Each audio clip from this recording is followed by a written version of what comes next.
பலப்படுத்தும் சிம்சோனின் ஜெபம் என்ற தலைப்பின் கீழாக இன்றைக்கு நாம் பார்க்க போகிறோம். சிம்சோன் மிகவும் பலவானாக இருந்தவர்.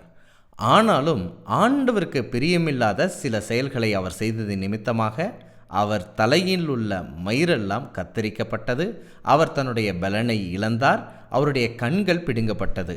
கிட்டத்தட்ட அவர் மரணத் தருவாயில் இருந்த நேரத்தில்தான் பரலோகத்தின் தேவனை நோக்கி அவர் ஒரு ஜெபம் செய்கிறார். அந்த ஜெபத்தை முதலாவதாக நாம் பார்க்கலாம், பிற்பாடு தியானிக்கலாம். நியாயாதிபதிகள் 16ஆம் அதிகாரம் 28ஆம் வாக்கியம். அப்பொழுது சிம்சோன் கர்த்தரை நோக்கி கூப்பிட்டு, கர்த்தராகிய ஆண்டவரே, இந்த ஒரு விசை மாத்திரம் என்னை நினைத்தருளும், தேவனே பலப்படுத்தும் என்று சொன்னான். இந்த வாக்கியத்தை பார்க்கும்போது தன்னுடைய பலனற்ற நிலையில் தன்னை பலப்படுத்த சொல்லி மரண தருவாயில் சிம்சோன் ஜெபிப்பதை பார்க்க முடிகின்றது. இந்த ஜெபத்திற்கு ஆண்டவர் ஆச்சரியமான விதத்தில் பதில் தந்தார். அதனையும் நான் வாசிக்கின்றேன். நியாயாதிபதிகள் 16ஆம் அதிகாரம் 30ஆம் வாக்கியம்.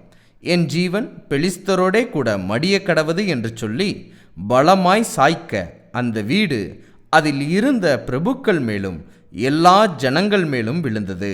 இவ்விதமாய் சிம்சோன் உயிரோடு இருக்கையில் அவனால் கொல்லப்பட்டவர்களை பார்க்கிலும் அவன் சாகும்போது அவனால் கொல்லப்பட்டவர்கள் அதிகமாய் இருந்தார்கள்.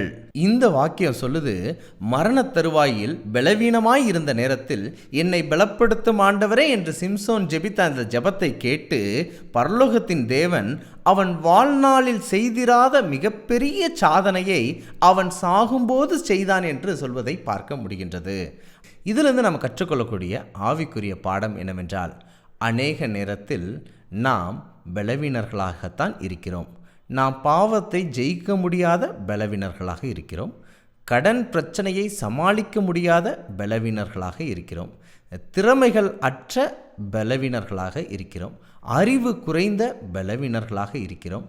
நோயுற்ற பலவீனர்களாக இருக்கிறோம். ஆனால் நாமும் ஜெபிக்கலாம், ஆண்டவரே எங்களை நினைத்தருளும், எங்களை பலப்படுத்தும் என்று ஜெபிக்கலாம்.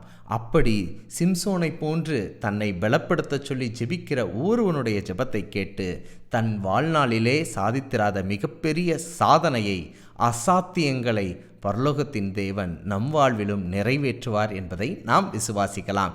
நிச்சயமாக இந்த பதிவு உங்களுக்கு பிரயோஜனமாக இருக்குன்னு நான் நம்புகிறேன். மீண்டும் ஒரு பதிவில் உங்களுடன் இணைகிறேன். இப்படிப்பட்ட வேதாகம ஆச்சரியங்களை தெரிந்து கொள்ள எங்களுடைய சேனலை சப்ஸ்கிரைப் பண்ணுங்க.